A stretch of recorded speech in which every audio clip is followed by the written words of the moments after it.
Well, hey, everybody. Welcome back. It's a new week, but not a lot has changed, right? We're all still at home. We're all still doing our best to flatten the curve and to stay well and stay safe and keep everyone else safe too. And not much has changed. We're still talking about VBS and what it could look like this summer. But something big has changed in that there are not just two people on the screen today. There were three.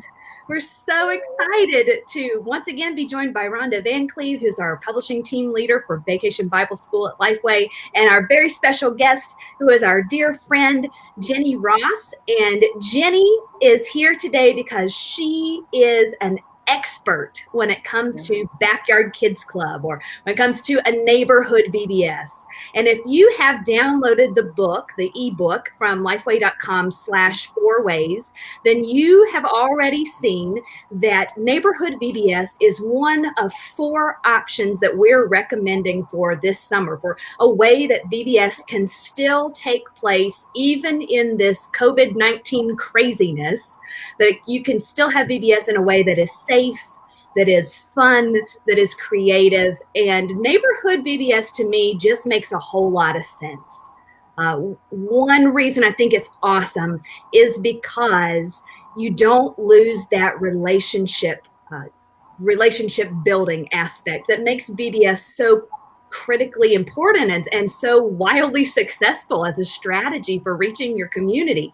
So in an opportunity when we we can't gather, we can't get together, we can't be in our church buildings, here's an opportunity for us to get outside the walls of our church and into our neighborhoods. And this has, I think, a lot of really tremendous impact. Potential for impact for not only sharing the gospel, but for also continuing the connection that has begun during VBS, because you're still living with these people, right? They're still your neighbors. They still live on your block and you still see them drive by every day, and the kids are still playing in the cul-de-sac even after VBS has come and gone.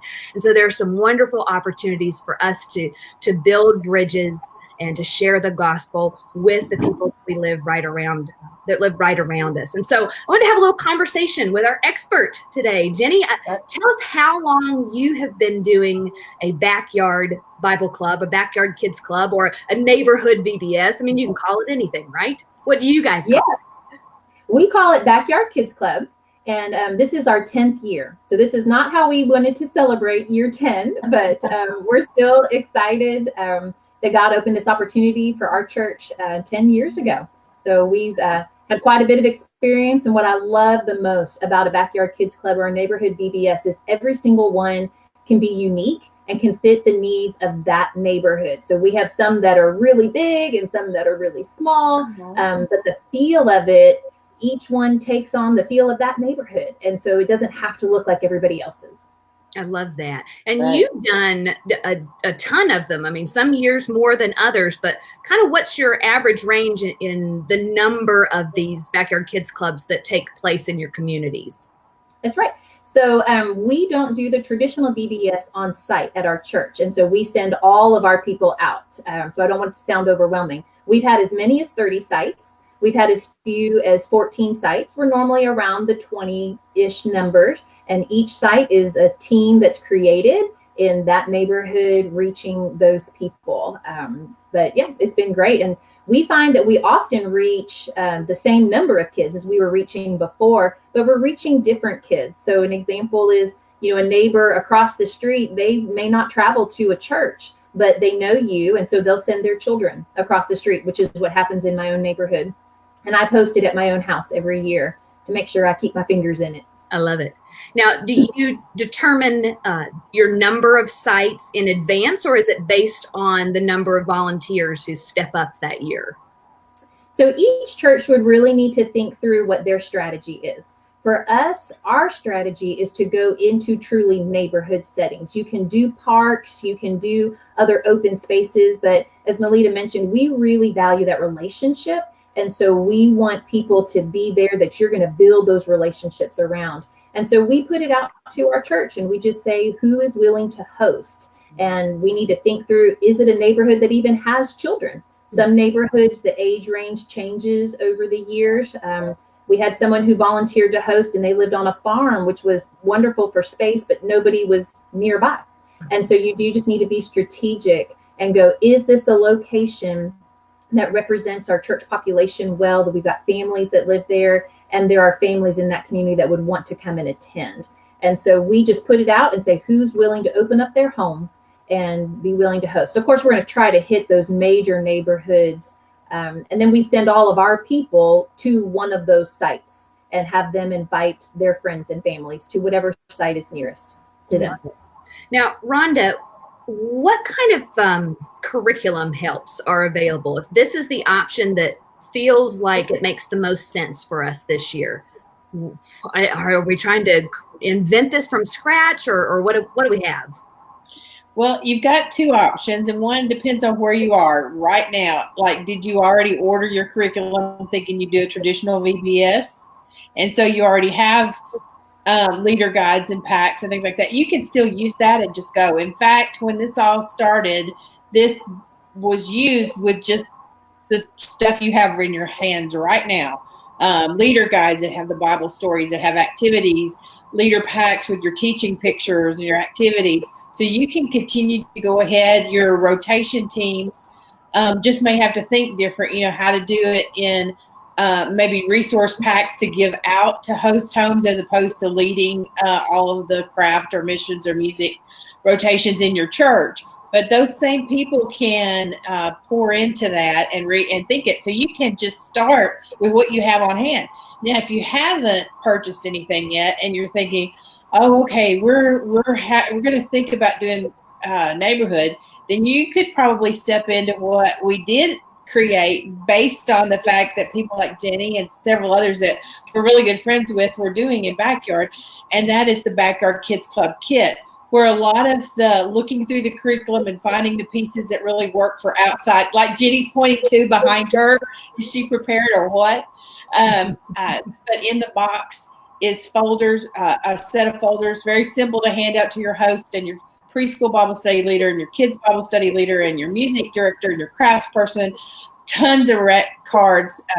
So everything's in there. So it's kind of either or, depending on where you are in your planning stages, you just pick up and keep going. So you can either use what you have, or you can look at maybe getting the kits for each site, because that'll really come in handy. You'll be ready to roll. Okay, so you would recommend getting one Backyard Kids Club kit if you haven't purchased your curriculum yet. One kit for every location where there's going to be a Backyard VBS. And then there's a director's guide that you just need one of for your church so that you can plan it that way. I love the director's guide would be for somebody like Jenny, who is overseeing all 14 or 25 or 30.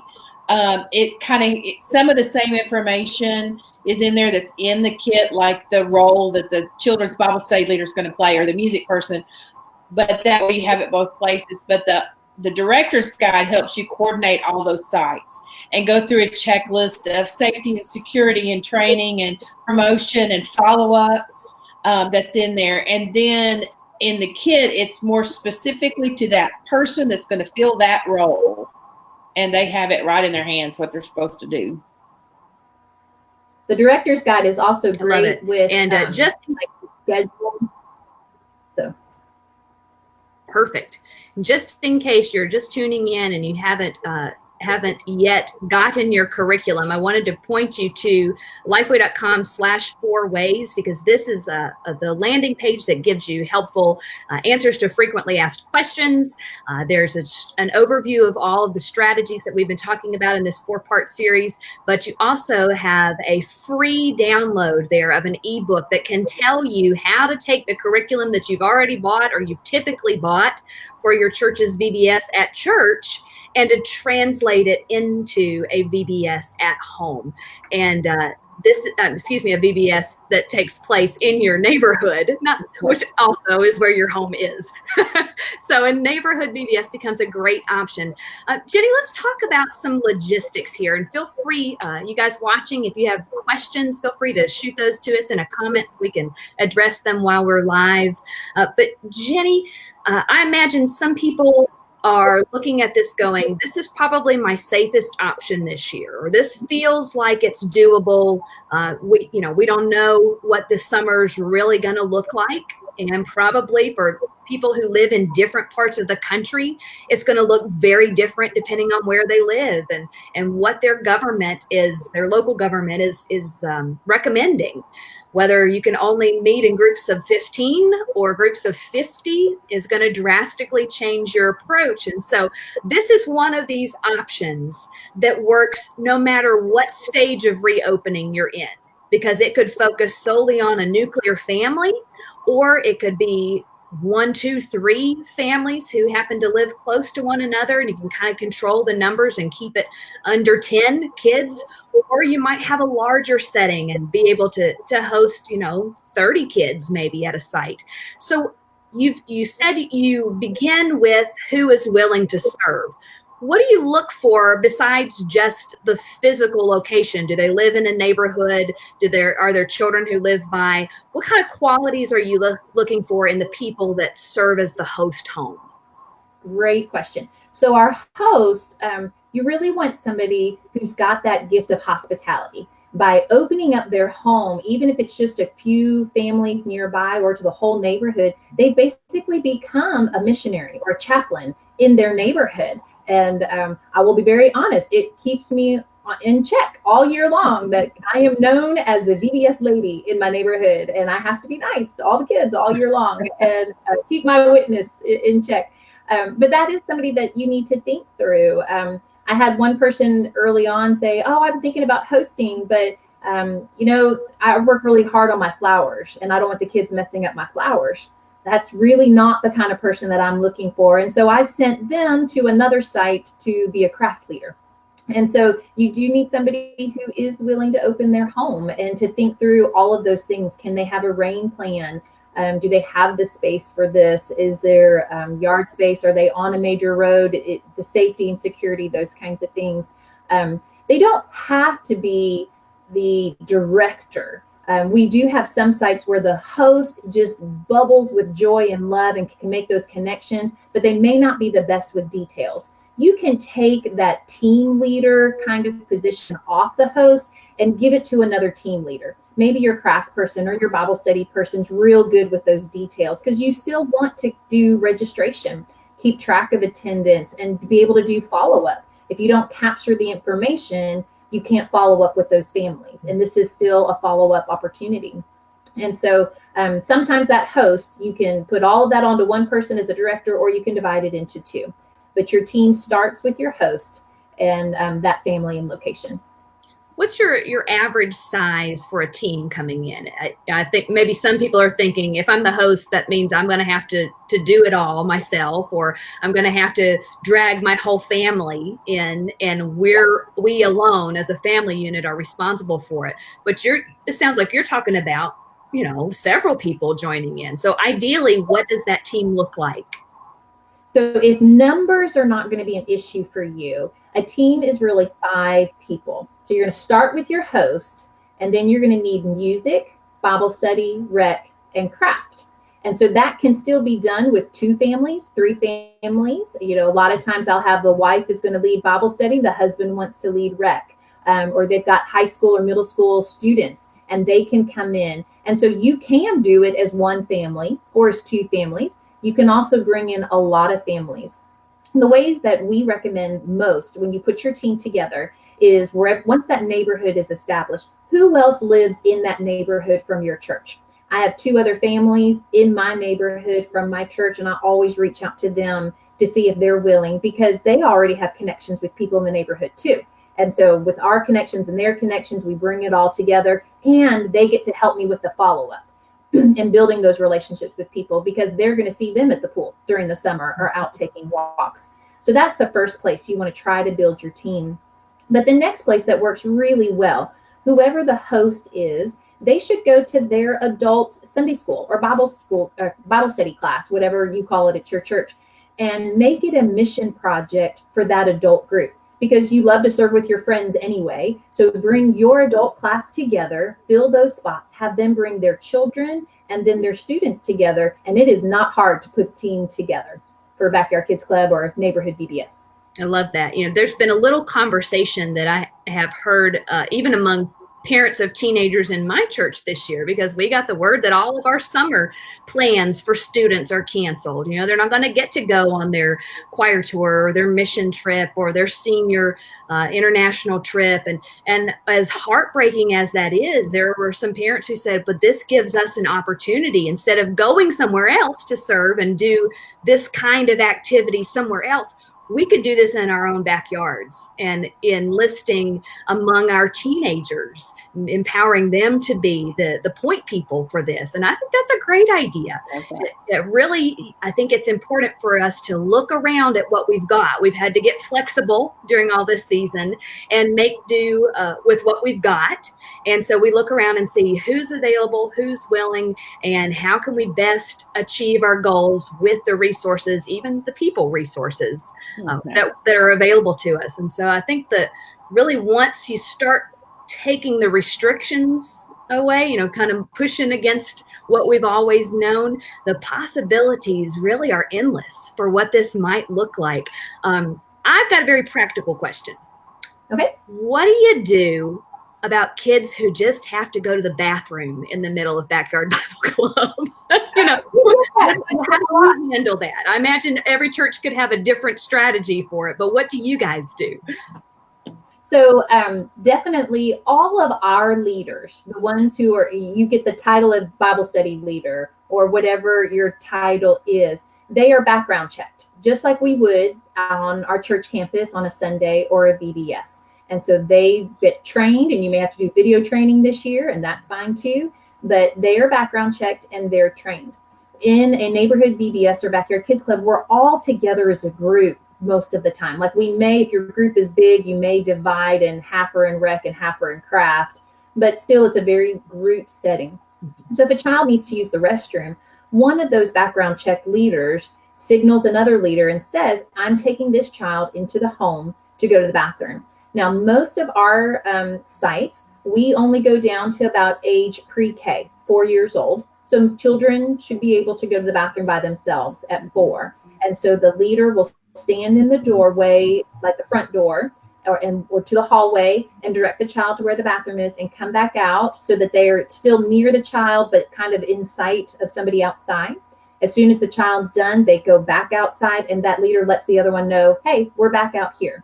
So if it's been more than a couple of minutes, then somebody needs to be going in and checking in on them. Right. With a Backyard Kids Club or a neighborhood VBS, something that's very, very different that churches really have to think through is parents are going to want to hang around. And I put myself in their position. If I was going to somebody that I didn't know, I don't know that I would drop my child off at somebody's home. And so we open and welcome parents to stay. You may even need to staff a few extra people as parent ministry. I've seen wonderful ministry where an extra helper who wasn't really assigned to be with the children is there talking with parents. And I've seen them sitting on the sidewalk and praying together. It's beautiful to have that environment. But if a parent is staying, and even if they're an unbelieving parent, they can pass out glue dots during craft time. They can sit with the children during Bible story time and hear those things. But that is not somebody that I would send inside the house unless it's their own child to go to the bathroom. So all those same principles apply. You're just checking in with people, letting them know. If a child did have an emergency, then obviously you would just bring in another leader. Ideally, your host should not teach any of the other areas. They need to be free to float, to build those relationships with parents, with children, but they can be that backup person to go inside. And typically when you have a family, if husband's there and wife's there, and then, a student is there, you end up with more workers than you think you're going to have. So it has not been an issue for us. Excellent. And I wanted to point out to everyone watching your beautiful Backyard Kids Club t-shirt that you're wearing, which you were telling us before we went live is kind of your uniform, so that you can, especially on the first night or the first day, to identify yourself as the one in charge, or that I'm supposed to be here and I'm supposed to be with these children because I've been given authority by my church to do so. So it's kind of your uniform to help say I've been vetted and I'm an okay person, which I love. just like you would at a regular VBS. Most of the time, churches, you're ordering, this year, if you've already ordered your shirts for concrete and cranes, just wear those shirts. But we try to have as many as we can for our leaders. And then it's great publicity throughout the year as they wear the shirts all year long. I love it. I love it.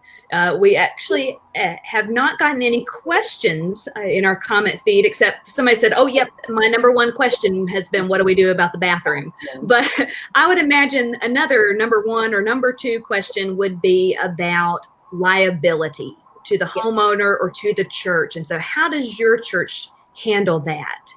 Yep.